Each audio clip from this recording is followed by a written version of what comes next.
I decided that India could produce its own car. कहते हैं कि अक्सर लोग अपमान का बदला तत्काल ले लेते हैं, लेकिन महान लोग उसे अपनी सफलता की सीढ़ी बना लेते हैं, चाहे चाणक्य हो या रतन टाटा। टाटा कंपनी को नई ऊंचाइयों पर पहुंचाने वाले रतन टाटा पर यह कहावत बिल्कुल सटीक बैठती है। टाटा सन्स में 100 से ज़्यादा कंपनियां आती हैं। इन कंपनियों में सुई से लेकर स्टील, चाय से लेकर 5 स्टार होटल और नैनो से लेकर हवाई जहाज तक सब कुछ मिलता है। यहाँ हम टाटा ग्रुप के चेयरमैन रतन टाटा के जीवन की एक ऐसी कहानी बताने जा रहे हैं जो सभी के लिए मोटिवेशनल है, प्रेरणादायक है।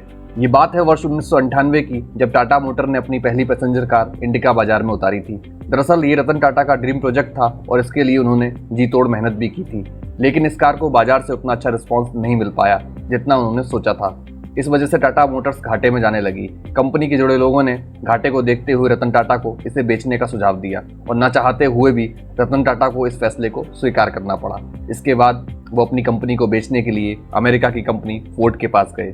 रतन टाटा और फोर्ड कंपनी के मालिक विल फोर्ड की बैठक कई घंटों तक चली। इस दौरान विल फोर्ड ने रतन टाटा के साथ अच्छा व्यवहार नहीं किया और कहा कि जिस व्यापार के बारे में तुम्हें पता नहीं था उसमें इतना पैसा क्यों लगा दिया। ये कंपनी खरीद कर हम आप पर एहसान कर रहे हैं। ये शब्द फोर्ड के थे, लेकिन रतन टाटा के दिल और दिमाग पर छप गए। वे वहां से अपमान का घूंट पीकर इस डील को कैंसिल कर चले आए। विल फोर्ड का यह अपमानित करने वाला वाक्य उन्हें लगातार बेचैन कर रहा था। उनकी रातों की नींद उड़ पड़ी थी। बस इसके बाद रतन टाटा ने कि वो अब अपनी कंपनी को किसी को नहीं बेचेंगे और लग गए कंपनी को ऊंचाइयों पर पहुंचाने के लिए। इसके लिए उन्होंने एक रिसर्च टीम तैयार की और बाजार का मन टटोला। इसके बाद की कहानी सभी को पता है कि भारतीय बाजार के साथ साथ विदेशों में भी टाटा इंडिका ने सफलता की नई ऊंचाइयों को छुआ। वहीं इस घटना के बाद फोर्ड कंपनी का पतन शुरू हो गया। वर्ष 2008 तक आते आते फोर्ड कंपनी दिवालिया होने की कगार पर पहुंच गई थी। मौके की निजाकत को समझते हुए रतन टाटा फोर्ड की लग्जरी कार लैंड रोवर और जैगुआर बनाने वाली कंपनी JLR को खरीदने का प्रस्ताव रखा, जिसको फोर्ड ने स्वीकार भी कर लिया। इसके बाद ये सौदा लगभग $2.3 अरब में हुआ।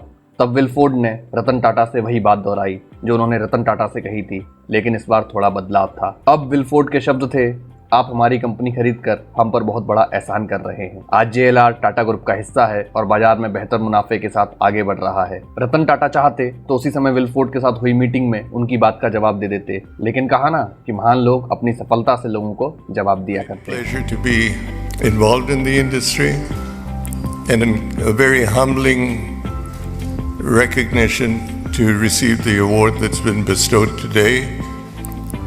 I owe this to my colleagues in the company who have transformed this business, and I would like to thank the automotive